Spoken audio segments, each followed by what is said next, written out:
everyone? I'm back, baby. It's Jake C. Lee. I'm great.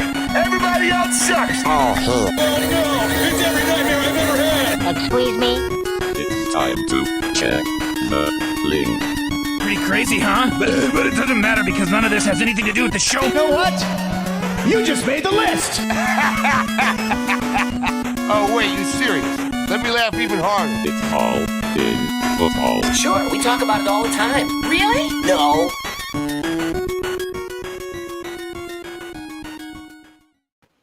What is up, you Ducks? Week 15. Fantasy football playoffs are here, Jeff, and what better time than to have a rash of COVID outbreaks? It is all in football with Jeff and Jake, the most accurate ranking show in all the multiverses. I am wearing my Spider-Man shirt for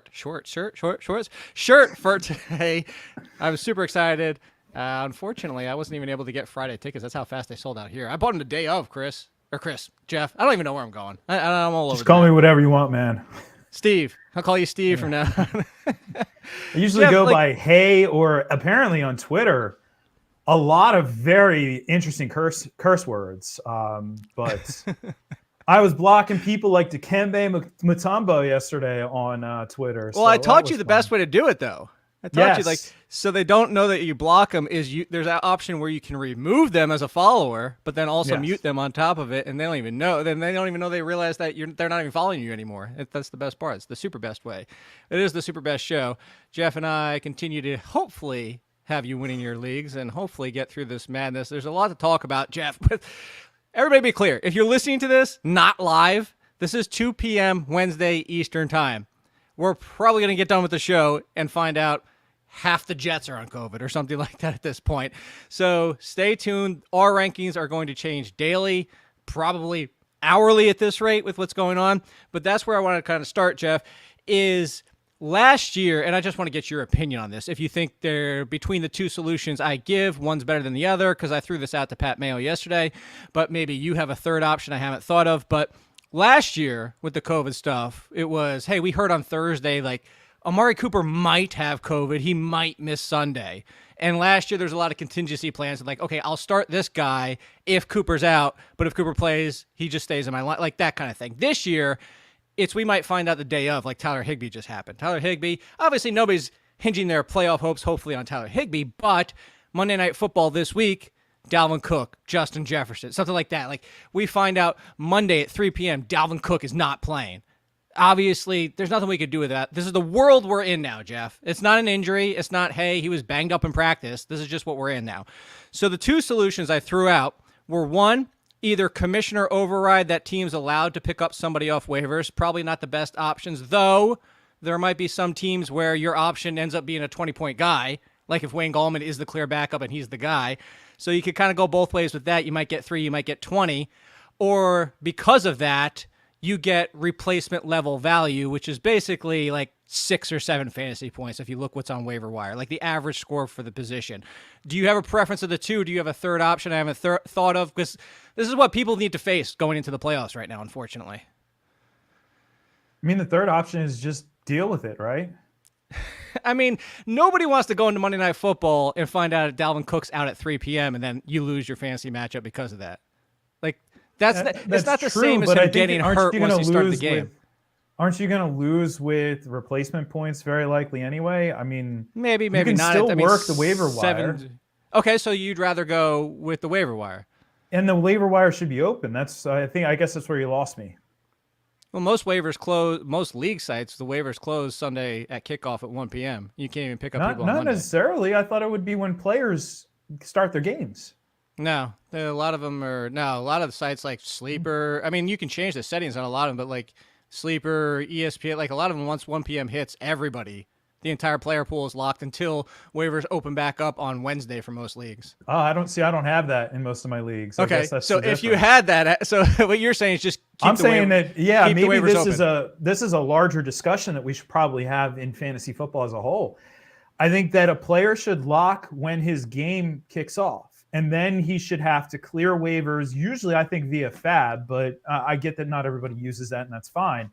But then once they clear, then they're first come, first serve until their game again. I hate FAB and only FAB When it's only Fab, that drives me nuts because then you're SOL if you run into some kind of weird situation. situation. And there are some sites that are like that you can't do both. That you like Fab is your only option. So that's what I'm saying. That's the scenario I'm going with. Like ideally, yes, the waivers are open, but if they're not, so you're saying you would go with the commissioner override, let that person to go ahead and pick up somebody who hasn't played yet. Yeah, well, because I'm also not a fan of implementing rules after the season has started. Right. But, I mean, I don't think anybody saw this coming, unfortunately, the fact that, like, the Higbee, we hadn't had the Higbee situation. We hadn't had the, oh, my God, it's Monday, nobody knew it. And it was a false positive on top of it. Yeah. Like, people were out there grabbing with the Felton guy. So that's why I was bringing it up for discussion. So, in all intents and purposes, if you had to pick one of them, you're just going with let the waivers be open. If they're not open, kind of force them open, so to speak. I guess if those are my only choices, I really think it honestly, unfortunately, should be an SOL thing for now. And then I'm a big stickler for this. If you don't have a rule, the rules. If there's no rule, I guess you can have an emergency vote. But I would not. If I was a commissioner, I would not step in and be like, "This is what's happening," because that's going to create more headaches as well. Oh no, I gave my league. These are your two choices. Let's vote on which one you guys like better. Yeah. So that's what I went with. Just because, again, hopefully it doesn't come down to it. But I don't. Even if it's against me, I don't have Dalvin Cook. I don't want to win on the fact that Dalvin Cook at 3 p.m. got COVID on Monday. Like that. That's not what. We talk about it all the time. Like there's so much luck and variance already. And again, it's not an injury that, just adding that to it has just made it worse. So that's what's going to be a lot of today. This isn't going to be so much throughout the season. We've done a lot of, would you play this guy versus this guy? There's going to be a few of those conversations in here injury wise, but a lot of it's going to be, let's get through the entire scenarios for these teams because there's a lot of it. So the first is actually kind of a rank either or. So I went with Lauren yesterday, and I made a list, and I said Taysom Hill versus, because we're at the point now. I did a podcast earlier today with Chris Harris, and he asked, he's like, oh, you have Taysom Hill in front of Lamar Jackson. He's like, I get it, but I don't know if I could do that. And I said, well, think of it this way. And I'm going to say the same thing I said to him, to you, I'm going to say to you, Jeff. If Taysom Hill's jersey said Jalen Hurts, we'd all be, okay, cool, he's number 6 at quarterback because we don't have a problem ranking Jalen Hurts number 6 because that's who Jalen Hurts is. That's who Taysom Hill is, and that was my argument to him. And I'm saying that to say this. If Lamar Jackson had a shoulder injury, I'd still play Lamar Jackson because it's not the passing I'm worried about. It's the fact that it's an ankle injury. And if you take away Lamar Jackson's rushing, even half of it, with how he's looked in the passing game, I'm starting Taysom Hill over Lamar Jackson this week. Well, I also think there's something bigger that we need to talk about here, too. Teams can lie to you. And I watched John Harbaugh earlier this year blatantly lie on national TV saying he didn't know Lamar Jackson's status that game where he was sick. And I could tell he was lying on national TV. He did it on that other pregame show. Of course, I'm a part of that over at CBS. I could tell. I looked over. It was like 10 a.m. And I looked over. I was in the bullpen at the time at CBS. And I said, Lamar's not playing. That was blatantly obvious.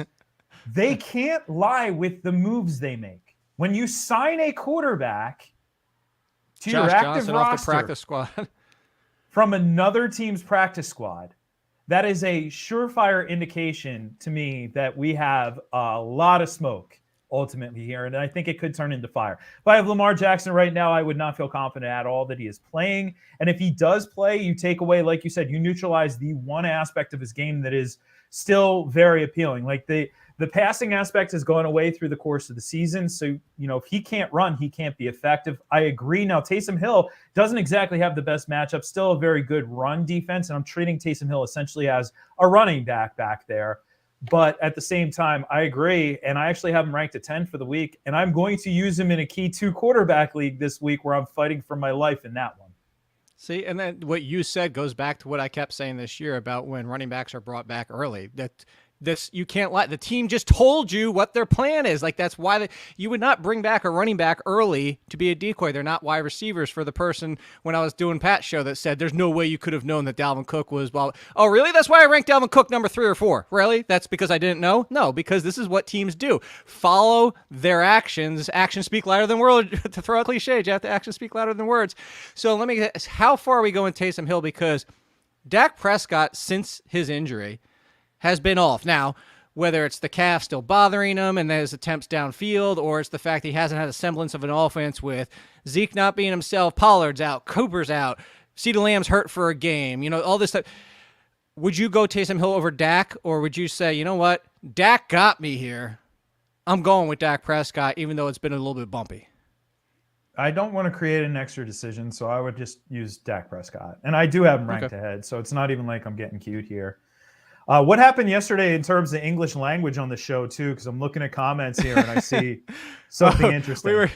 We were just making up words, and then we got into a whole side discussion about the fact of what words weren't, and whether or not an apostrophe s on a person's name, it's actually possessive. It doesn't actually mean Jeff's is. Like if I said Jeff's, that would be possessive. It doesn't mean Jeff's is or Jeff is. And then the fact that there was a word. What was the word, everybody? There was a word that the English language was not a word.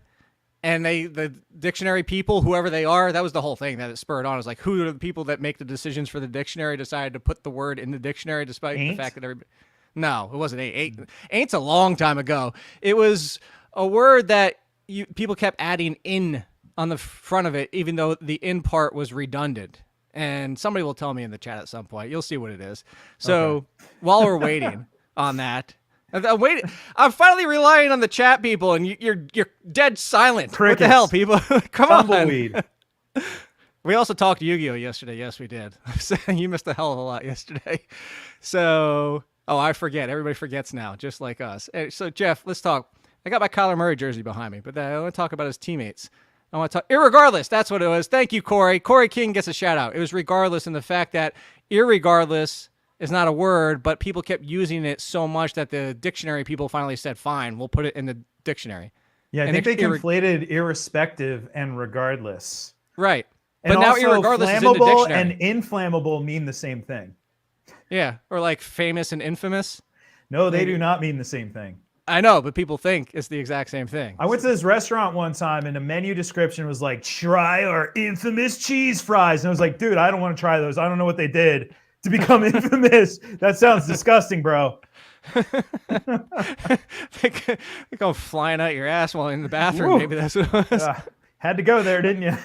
Yeah, I mean, you were kind of alluding to it. So regardless, let's move on to what we were trying to talk about. So Connor sounds like he's day-to-day okay, but this is the scenario. So this is why we're doing it on Wednesday. We'll play this 2 different ways, Jeff. The only 2 outcomes that we could possibly have. Connor plays. We've already heard from Cliff Kingsbury. They said maybe we gave James Conner too much work, but not that he really had another option. But James Conner with Chase Edmonds back, and then how high would you go with Edmonds if Conner is out? That's a good question. I don't think I'd put him up into RB1 territory because I'd still have concerns that they just use him more change of pace-ish as they've always used him. But the matchup is so freaking good that it's hard to not see him as an upside RB2. So round about top 15, I would have to assume. Now Connor, I put him at 15. It's so great that you said that. Yeah, I think Connor, though, that was frustrating last week because all along the belief was Edmonds would come back. And of course, our rankings lock for basically Sunday, all purposes on Sunday. Yeah. And so I was, you and I were very close on Connor and Edmonds. And yeah, I was talking to people on Monday night asking before the game started. I'm like, yeah, of course, Jeff and I would change our ranks if we could change them on Monday. We would have put them inside the top 10, no question. But we had to make that decision at 1 p.m. on Sunday. So yes. So would Connor still be an RB1 with Chase Edmonds back, or would you have to bump him down a little bit because of the talk about the workload already? I think the workload issue was the passing game for Connor, and that's really where a bunch of his fantasy points came from. Of course, the touchdowns, but he had 9 catches in that game. I would not expect 9 catches with Chase Edmonds out there. I would expect maybe 2 or 3, is a probably much more reasonable expectation. So yeah, it takes him down into RB2 territory. Okay. So this is another situation, but the interesting thing, Jeff, I don't know if you noticed in the show sheet, this isn't Connor / Edmonds. This is Mitchell / not Wilson, Debo. It's Mitchell / Debo because assuming Elijah Mitchell returns, what does that do? Because I know Elijah Mitchell is going to be probably inside your definitely inside your top 20, probably close to top 15 range. I'm not worried about Elijah Mitchell. Everybody knows to start Elijah Mitchell if he's the guy. But what does this do for Debo? Because Debo with Elijah Mitchell was a wide receiver 1. Debo without Elijah Mitchell is an RB1 with very little, and you laugh, but it's very little passing game work. He essentially turned into Cordell Patterson when Elijah Mitchell hasn't played.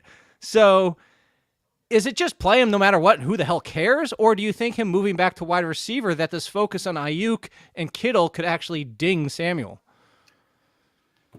I mean, it's very frustrating. He has 3 catches over the last 3 games. I don't think people, who haven't been paying that close of attention realize it's been that bad. Now, he's also scored rushing touchdowns in each of those games, so at least it helps. But when you're talking at least half-point PPR, if not full PPR scoring, that is a huge hit. That is a huge hit if he's not catching 4, 5, 6 balls in addition to that work out of the backfield. I have him ranked top 10 right now, but that is under the assumption that Mitchell is back in there and that hopefully some of this work, not all of it, because I have George Kittle in a key spot too, but just a little bit of it comes back over to Debo's way. I would hope so too. Whew, I'm looking right now. Yeah, my initial run and projections and everything, like I have him at 7. And I'm looking right now.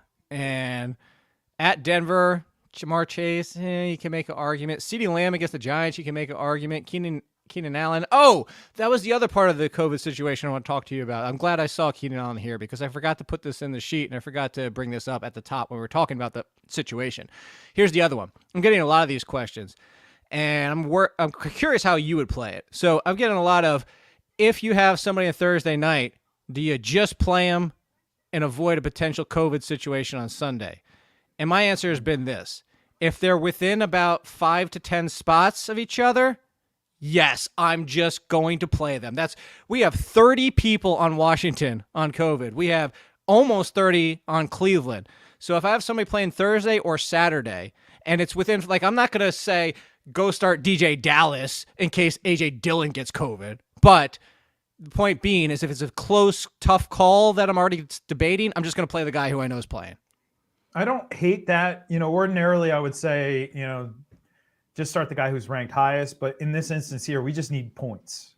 Right. And I think that's a key point that a lot of people are overlooking. You don't need upside. And I'm going to say this until I'm blue in the face. Upside has never won a fantasy championship in the history of fantasy football. The only thing that wins championships is scoring more points than your opponent.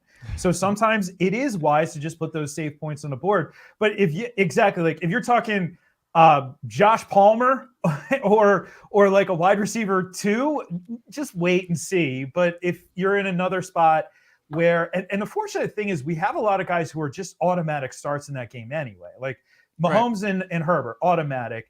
Eckler, if he is good, which it looks like hopefully he will be, automatic. Edwards-Helaire, even automatic. The wideouts, basically the big name wideouts here, Williams, Hill, Allen. I mean, you're starting these guys regardless. So I don't think there's going to be any tough spots for people. Maybe Darrell Williams might be the tricky one for some people out there. I could see that. So I saw one. I'll give you an example. Somebody said Kendrick Bourne, or should I wait on Devonta Smith? Now, of course, Jalen Hurts might not play. So let's pretend for this example that Jalen Hurts is playing. That one, Devonta Smith is kind of boom or bust anyway, but he's a full tier ahead of Kendrick Bourne. Yeah. I think unless your roster is already, hey, I'm just going to need the ceiling of all ceilings this week, I would just play Bourne on Saturday because I don't want to sit there and say, well, I couldn't play Bourne. Now Smith is out. Now I'm going grasping and hoping that I can get Brashard Perriman for the night game. Yeah. I don't know. Maybe I feel like I'd be inclined to wait on that one, especially if it's not one of the teams that is on the list, the 7 teams basically. There you go. They made the list, Jake. Not a good list to be on. We made a list for the show. They made the list. If they're not the Giants on one are of on that those list teams, too. I probably would err towards that player, especially if there's a somewhat sizable gap in rankings between the two.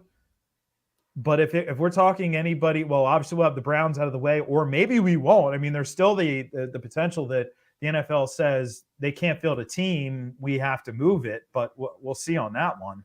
But if it's one of those other teams, Atlanta's on that list. Who else is on the list? Obviously, the Giants. The Rams, Giants, and then football team. There was one more. I'm sure it's the football team. There's one more though. I can't think. By the way, speaking Miami? of the Rams just put Miami, because their entire running back crew.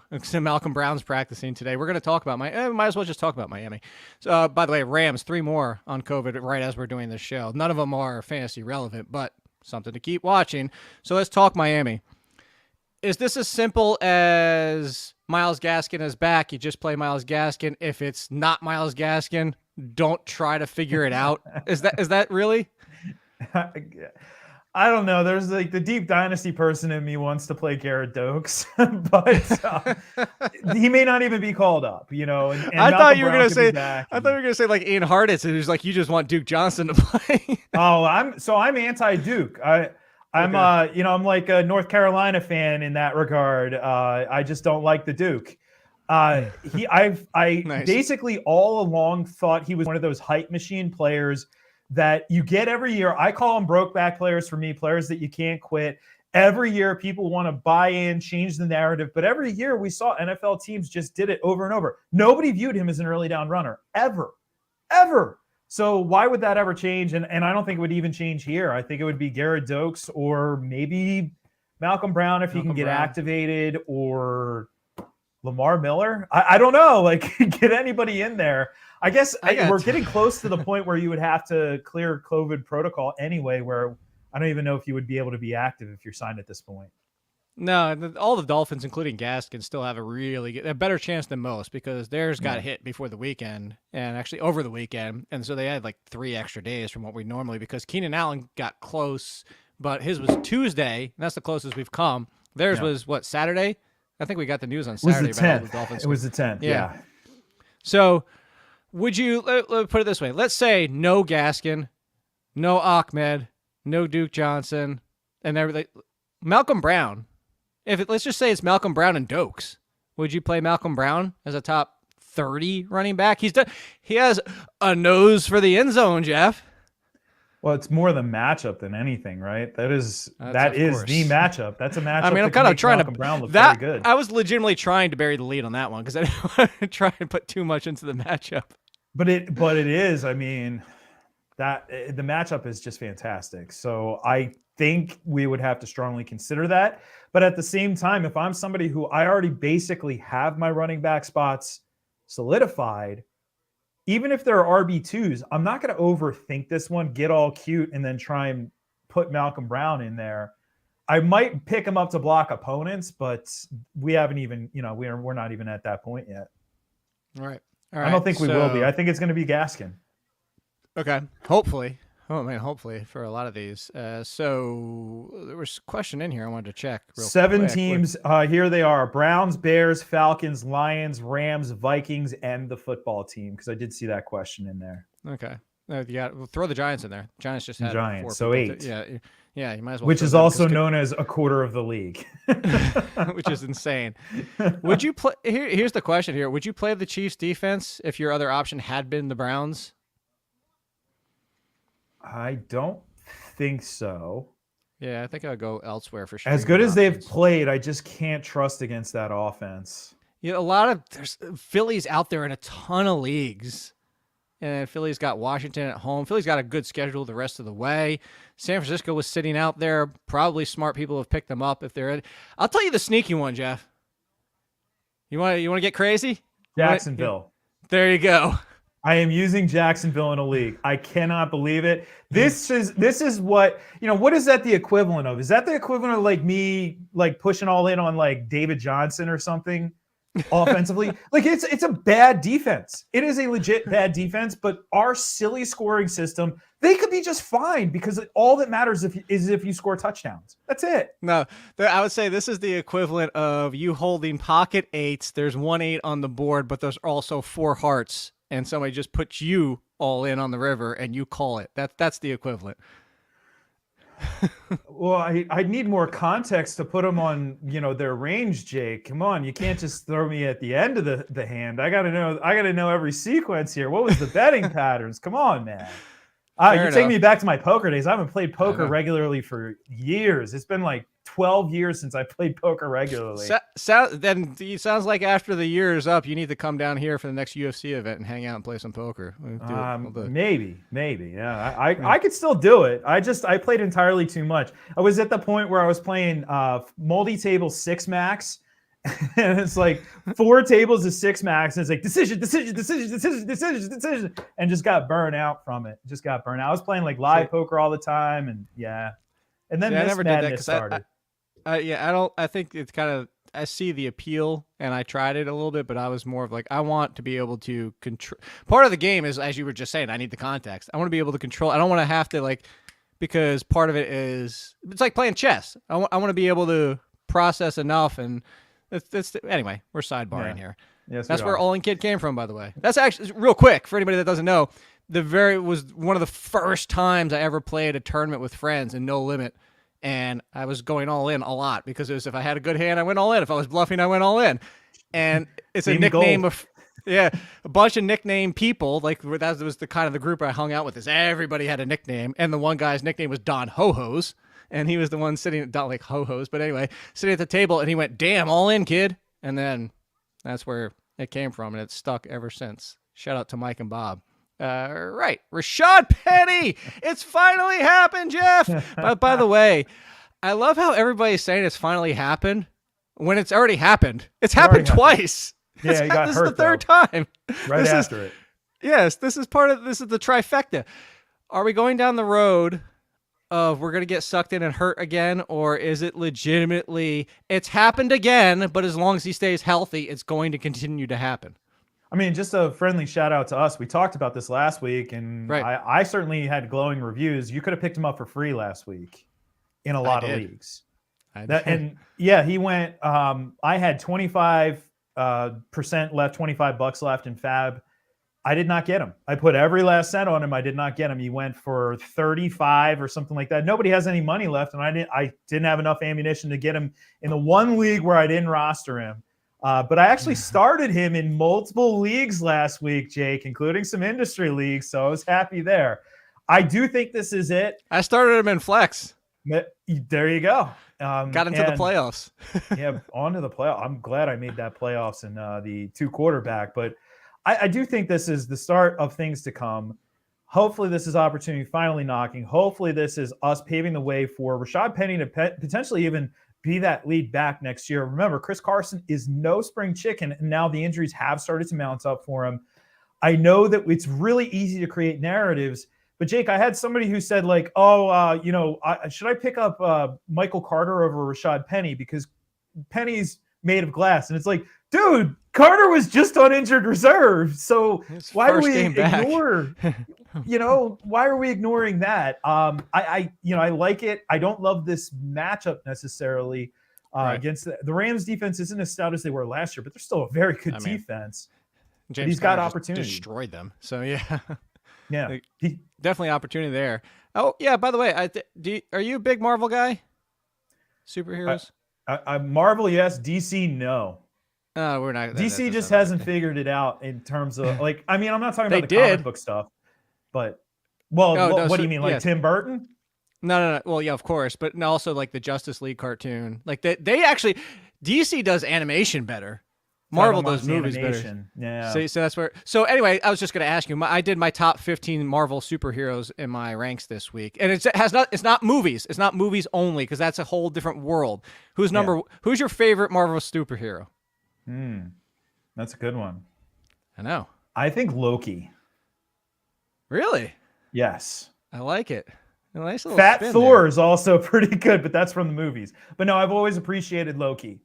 And I do like the added context that the movies have given him that depth of character. So yeah, I would put him up there. You are the anti-hero. You're the definitive anti-hero. A heel. I like a heel. Yeah. That's normally me. So this is mine, Spider-Man, obviously. I'm a Spider-Man guy. I just love the fact that he's the most like relatable, because even though like teeny, most of the like this, like it's like what we would be going through. We're trying to save our friends and also not have the villains die and always do the right thing and try to balance everything. I'm so excited for this damn movie. But anyway, let's move on to the Cowboys. Tony Pollard is returning this week. What are we doing, or what are you doing, Jeff? What are you doing with Zeke and Pollard against the Giants' run defense, which can easily be beat? But Ezekiel Elliott last week, after about the second quarter, essentially sidelined for most of the third until Washington surprisingly came back. So how concerned are you that Zeke and Pollard are maybe just a 50-50 split and pushing them, kind of hurting Zeke but helping Pollard a little bit? Well, I think there has to be real concern if he was a 50-50 split on the ground with Corey Clement. Now, I do have to point out, the box score is hiding this from a lot of people. He had 6 targets in that game. He only caught 1. If I was to tell you before the fact, Zeke's gonna have 6 targets. How many catches you say? 4 or 5, right? So it was an anomalous game from that regard, that in most instances he's going to add a little bit extra in the passing game. I think we have to just realize he's an RB2. I think we have to just realize that when they get down to the goal line, he's the more likely of the two to carry the football. So that gives him added value. He will catch the ball out of the backfield.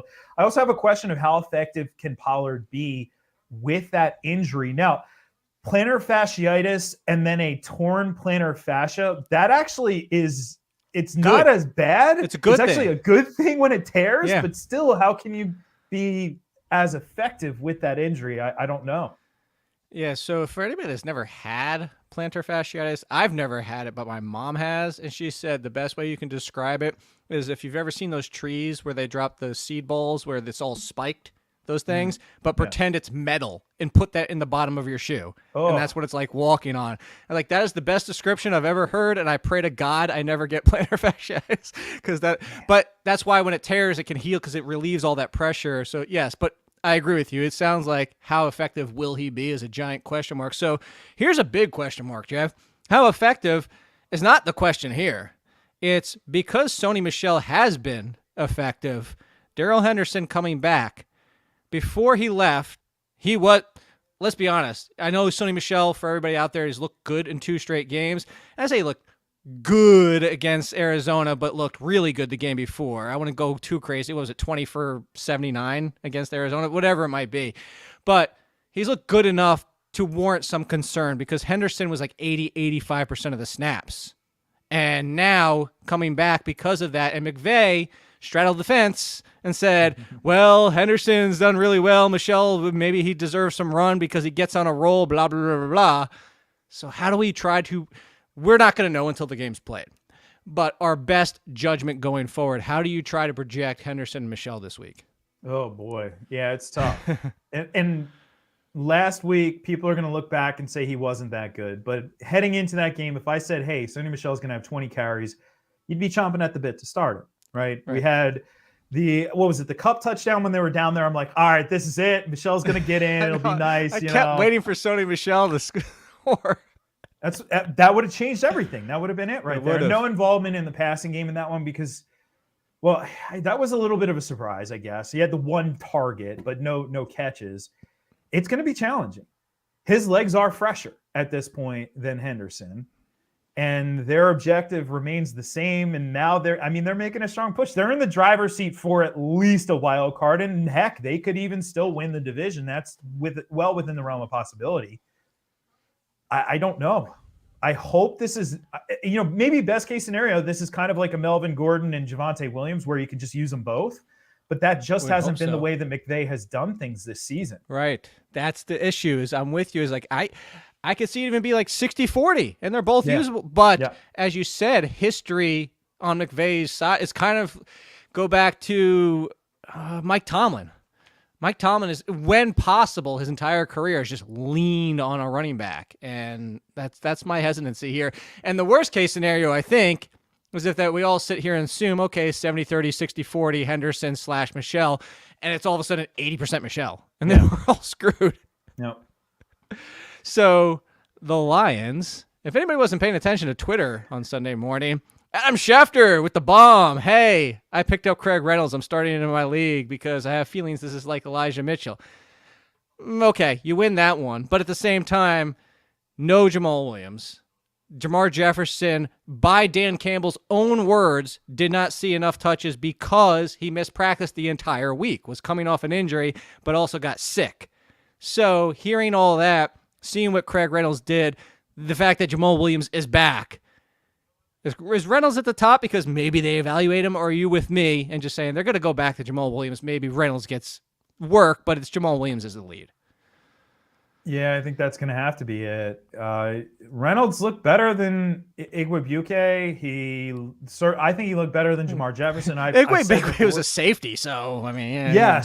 Yes. I found that one out as I was going through and looking at some of the stuff from college, and I'm like, oh, these are a lot. I found out the very first week they used him because of Fantasy Pros, because I had him in my projections as the third running back because I saw on The Athletic that he was going to be a third running back. And I tried to put him in the Fantasy Pros rankings, and it said not eligible safety. I was like, no, he's the running back. So that's when I found out. Yeah, safety at Washington. So there's that. But I said about Jamar Jefferson though, he's a limited athlete. His testing numbers were among the worst in this year's class. Is he a good football player? Yes, he is, and certainly deserving of a spot there. But you put Reynolds in, and Reynolds was certainly a big fish in a very small pond. Shout out to Mike Clay. They went to the same college, not at the same time, but Kutztown University there. And Reynolds taking advantage of his opportunities every single time he has gotten one here. I think he has earned himself a little bit more on this team. And if we can see it, Jake, then certainly the team can see it. But Jamal Williams is still going to be their guy. And when DeAndre Swift comes back, obviously he's their guy too. Yeah. Well, yeah, shout out to, why don't I get the shout out? I'm looking right now. Did I overlap Tyler Heineke? No, I didn't. I remember watching him. I remember sitting in the stands. I didn't overlap. I came close, but I did not overlap Tyler Heineke at ODU. I was seeing if I could brag about that. You know who I did almost overlap? I missed both. Justin Verlander just before me and Taylor Heineke just after me, and Pascal and O'Shane Zimenez, who never gets on the field, and Travis Fulgham, former 1 year, well, actually like 4-game stretch wonder for the Philadelphia Eagles. I think that's all we got for ODU. I think that's about it. Yeah. Good times. Oh, we have a basketball player. Who the hell is, I got to think of it. There's a basketball. He's still playing today. He's actually pretty good. Anyway, moving on. I'm just trying to think. We don't have a lot to celebrate when you go to ODU. It's a very small school. You talked about David Johnson, and so I was originally going to bring up the Texans, but before the show started, I saw just announced Rex Burkhead likely to play. So we're just back to screw that backfield. There's nothing to do. I don't want to mess around with that. So I'm just going to ask you kind of a passing game question, Jeff. And this is kind of a narrative / matchup / I wanted to open this up to a larger discussion, as we often do on this show. Is Tom Brady, Buccaneers wide receivers, and the Saints? Most of the time, the Saints do a pretty good job of limiting Tom Brady, and especially Mike Evans. Most. They've had good games. Mike Evans has had a touchdown against them, but most of the times they do. How much weight, because this is kind of, if anybody out there has played fantasy baseball, it's batter versus pitcher, and there seems to be with that one, there's like two camps. You either believe in batter versus pitcher or you don't. There's no middle ground. You're either an idiot or you're not. But where do you fall when you see matchups like this, where you see one team kind of always play well against somebody, and it's not just a fringe player. We're talking about a top 5 quarterback. We're talking about a wide receiver 1. How much weight do you put into it? Well, I think you have to put some weight into it. We can all but guarantee that Marshawn Lattimore is going to be on Mike Evans, because that's what they do. That's what they do over and over and over again. Chris Godwin has about 500 targets in the last 2 games, so you can expect that to continue. And having Gronk out there is a big-time difference maker, and not to mention the fact that is arguably the league's best run defense. So Leonard Fournette's got a tall task ahead of him as well. Missed practice today, by the way.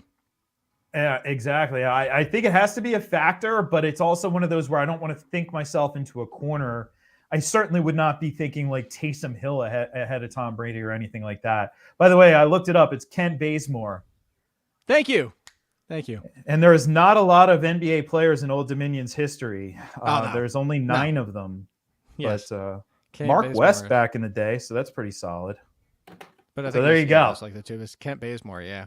Where's he now? He's not on the Hawks, is he still? When you looked it up? He is on the Lakers, is he? Is he? Oh, like everybody's like, who cares about Kent Bazemore? We're Let's talking see. Kent. Draft him in your fantasy basketball drafts. He is on the Lakers. He went for the ring. Good for Kent Bazemore. Go get your ring. Hey, you played for the Hawks for long enough, and you came from ODU. Good enough. Good on you. Better than Travis Fulgham, who didn't come on my podcast, even though I sat with him at the Combine. You were the only one. Well, yeah, until the guy who came over and wanted to ask him about Zimenez. That was the most disrespectful thing I've ever seen in my life. I'm sitting there with Travis Fulgham talking. Dude comes over. He's like, hey, can I ask him a question or two? I was like, yeah, sure. Like, nobody else has been talking to him. Go right ahead. He goes, so, Sean Zimenez, do you think he could be in a first-round pick? And I was like, you legitimately just came over to ask about somebody else? Like, that's the most disrespectful thing I've ever seen happen to a player. And I'm sure they deal with it all the time, but that's so freaking disrespectful. I want to get some of these questions before we get out of here. There was one that's, start two, Jeff. Would you start Mooney, Ayuk, Osborne, or Pittman? Wow, you have a nice collection of options there. I was going to say I'm sitting Mooney. Ayuk, Osborne, Pittman. Oof. I actually have Ayuk and Mooney at the top of my rankings out of that group right now. Pittman's got a bad matchup. Pittman's going to see JC. JC's going to be on him. You can almost guarantee that. I'm leaning Ayuk Osborne, but you could talk me into Mooney too. Mooney Tunes. But problem is, like, Justin Fields is actually spreading it around more now. That's the problem. A little bit, yeah. Definitely Ayuk. So, no, Jamal Williams. No, he sounds like he should be back 100%. Should be. I didn't ask you that question, Jeff. If there is no Jamal Williams, do you just fire up Craig Reynolds as an RB3? Just say, yes. Why not? Go for it? Okay. No Jamal Williams, no Swift, yeah. Yeah, Swift is definitely, they already said today, it's unlikely. Actually, Hawkinson is sounding like he might be out again now, too. Eagles versus Washington or Rams versus Seattle? That's an easy Eagles for me. Is it for you, Jeff? Yeah. Take advantage of facing Washington. There was another question here. I don't know where it went. If you can start with no Lamar Jackson against the Ravens, yes, whatever the defense is. I wouldn't say I would start the Jets against them, but, if you're a top half defense and you're the Packers defense who plays pretty well this year against the Lamar Jackson-less Ravens, then, yeah, go with the Packers for sure. All right, to get back to this, the Cardinals, I want to get back to them and their passing game because DeAndre Hopkins is going for a second opinion. That sounds ominous, Jeff. Mm-hmm. But I was already going to bring them up to say this. A.J. Green's been up and down and up and down and up and down. Christian Kirk has been up and down and up and down. And they almost alternate games. And every so often, like last week, they'll both show up. But do you just play them if you have them kind of as a wide receiver 4 and don't try to guess the matchup because you might guess wrong more than you guess right? Or do you really try to play? Because that's the thing. So I'm going to give you an example. This is why I never rostered Jared Cook, even at his prime. Is because my whole argument against Jared Cook was you have to play him all 16 games. You cannot try to play matchups because the best matchup in the world, he'll go goose egg on you. And then he'll show up against the worst matchup he could possibly find and do it 2 weeks in a row. And then you think you can trust him, and then he goes goose egg. So if you try to play the matchups, it's almost trying to guess a 50-50 coin. And that, over the long haul, you're still going to be 50% right. So just play them all the time. So that's what I'm asking you with A.J. Green and Christian Kirk. You try to play matchups with them, or you just roll them out there and hope for the best? I guess you probably have to roll them out there. I mean, honestly, I'd be pretty happy if I have Zach Ertz right now. Even if he doesn't find the end zone, I'll take 5 catches for 45 yards or whatever. I mean, it's not a great PPR week, but it's a lot better than a lot of these guys are putting up right now. We're at the point where got your tight end 1 last week. Yeah, if you don't score a touchdown or you don't have decent enough volume, it's just going to be a complete disaster. And there's a lot of touchdown-dependent guys. We're looking at the Hunter Henrys of the world. Hunter Henry's either going to be 2 for 20 or he's going to score 2 touchdowns on those 20 yards. It's a mess. So I'd be happy. You have 3 of the top 8 from last week. 3 of the top 8. Albert Okwubunam. however you say that, Brevin Jordan, and Gerald Everett, 3 of the top 8. Yeah. You want to know what they had in yards? 15, combined? 26, 41. Yep. They didn't even have 80 yards combined because they scored touchdowns. All 8 top scoring tight ends last week had a touchdown. Look, Barkley's even upset by it. Gronkowski and Pitts at 9 and 10. There's your boy Pitts finishing his 9 or 10 every single week. Because Matt Ryan doesn't throw the ball to the end zone. How many highlights do we have to see? Oh, here's Younghoe Koo, another field goal. It's the best. How about let's talk about the Browns as we close things out. And this might be different than what people think because everybody's sitting here, Jeff, and like, oh my God, Nick Chubb is going to have 800 carries. Here's the question I want to throw to you. Should we be concerned about Nick Chubb? He might not have an offensive line. They might be on their second and third team units. Whereas, sure, maybe he gets 20 touches. Maybe they only go for 50 yards. And I'm not saying that even tongue in cheek. I'm legitimately saying it might only be 50 yards. But here's the second part of it, Jeff. What if it's not even just 20 touches? What if it's so bad that it's like the Giants or the Jaguars and it's only 12 touches behind a miserable offensive line? Now, I'm not saying bench Nick Chubb, but there are some teams out there where here's the name I'm going to throw at you. Would you consider benching Nick Chubb for Rashad Penny? No. Okay. And that's okay. I couldn't do it. It's still a good matchup regardless. Irregardless. The fortunate thing too is they have a very capable backup quarterback. So this is not a Ben DiNucci situation where it's going to be a complete disaster. Case Keenum is more than capable of running an NFL offense. So you put him out there. Offensive line is going to be a little dicey, but we made this argument back in fantasy draft season for Najee Harris. Okay, you don't like the offensive line. It doesn't matter. It's volume. Right. And I'm going to make that same argument here. It doesn't matter. It's volume. And the fact that Kareem Hunt is week to week and almost certainly not going to play, you have D'Ernest Johnson, who they are not willing to use in that Kareem Hunt role. You have Demetric Felton, who is not a running back. So he's going to get the backfield targets as well. I'm still going to use him. I'm still going to roll him out there. All right. Yes. Then I'm trying to think it. Would you roll him out? How about this one? I just mentioned it. Nick Chubb, and let's say you had the conversation of Nick Chubb versus Saquon Barkley because you were able to get him on the cheap and you only play with 2 running backs. Would you go with Saquon Barkley knowing that his team is at least capable-ish and all together, or would you go Nick Chubb? Because I would still go Nick Chubb. Yeah, I think I'm going Nick Chubb. Last week was nice. If you had Saquon, it was a very nice matchup, and he did deliver in that matchup. And it was a sick move. The move that got him the touchdown. Oh, yes. He's still very good. I just wish he was on a better team, but we're not going to get our wish on that one. I'm not using him ahead of at least close to 15 other running backs. Basically, he's a mid-range RB2, so I'm not going to get cute on that one. Yeah, and it might not even be Daddy Longneck for the entire game. It might actually get some Jake Fromm. The Frominator might even get in there. And if you're not following Jeff at Jeff Ratcliffe, make sure you rectify that. Check out his show, by the way, on SiriusXM. Sunday mornings, CBS crew, get you covered there. Over at FTN, code ALLIN 20% off, theathletic.com/BetsTV, all capitals. Get your first free month. We'll be back next week, hopefully talking more playoffs for all of you. And less COVID would be a great thing. So prayers and hopes, everybody. We'll see you later.